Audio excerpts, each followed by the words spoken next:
Ayan, our video for today's gagawa tayo ng magtitimpla tayo ng pag-ihaw ng bangus na biniyak.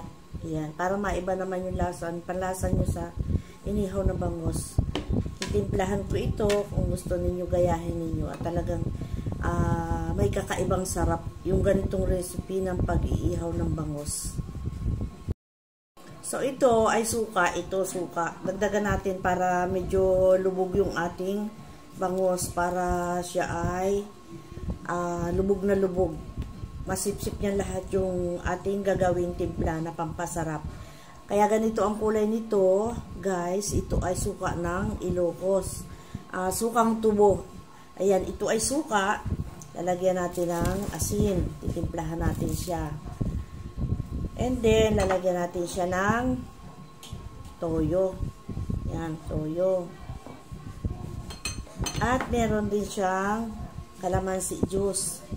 Try nyo itong recipe ito. Talagang makakatikim kayo ng masarap na lasa ng inihaw na bangus.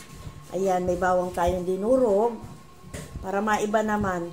Kasi tayo lahat nag-iihaw pangkaraniwan. Yung buo nilalagay natin sa foil. Lalagyan natin ng palaman sa ilalim. Ito, kakaiba ang lasa nito.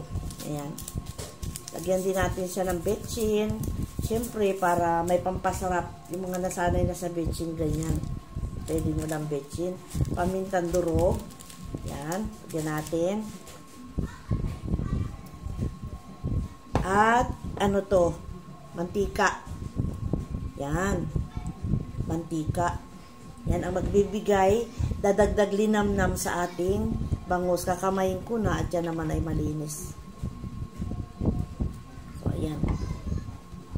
Sa nais makatikim ng ganitong lasa ng inihaw, itry nyo na.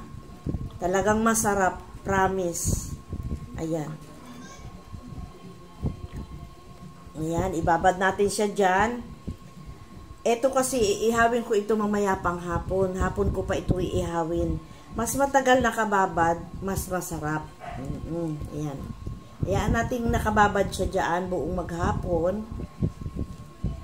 Para masipsip niya yung lasa nung ating nilagay na mga pampalasa. Ayan. Lalagay ko muna yan sa rep. Hayaan natin siyang mababad dyan buong maghapon. Napakasarap, promise. Try nyo yung ganitong recipe sa bangus para maiba naman. So, ayan. Naibabad na natin dyan at nailagay na natin ang mga pampalasa. Hahayaan ko siyang nakababad dyan ng buong maghapon kasi ito ay mamayang hapon ko pa siya gagawin. So, ayan. Balikan natin mamaya kapag iihawin na natin siya. Bye-bye for now. Balikan ko kayo mamaya. Patitikimin ko kayo ng bangus na inihaw. Kakaibang pagtimpla. Dahil nga ay hapon na at ito'y ulam natin ng tanghalian, balikan na ay.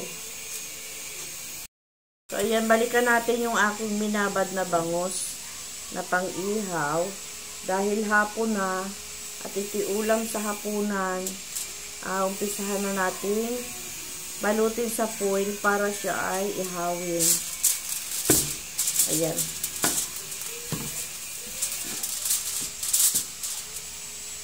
Ay. Para siya ay ihawin.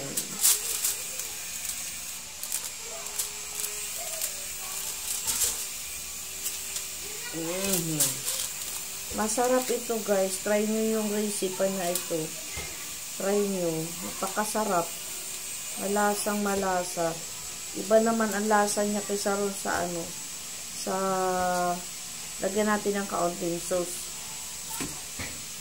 para mababad pa siya dyan. Iba ang lasa niya kaysa doon sa nakasanayan natin na may palaman. Mas masarap ito, malinamnam. Binalot ko siya sa foil dahil ay para hindi naman siya masunog.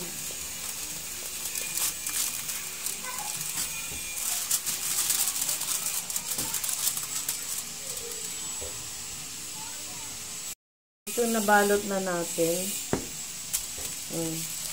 Para hindi lang siya Masunog ba?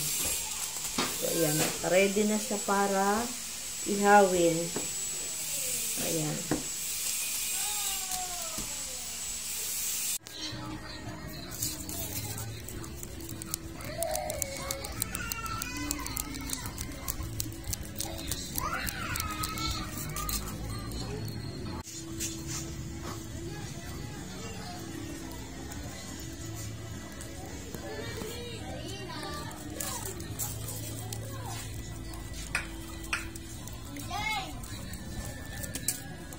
Ayan na yung ating inihaw. Ayan. Tikman nyo yung ganitong recipe. Ayan. Try nyo yan. Masarap. Super sarap. Malinamnam. Tapos, partneran nyo ng ensaladang labanos. Radish salad. Super sarap. Ayan. Okay. Thank you for watching. Kain na na. Tara na. Kain na tayo.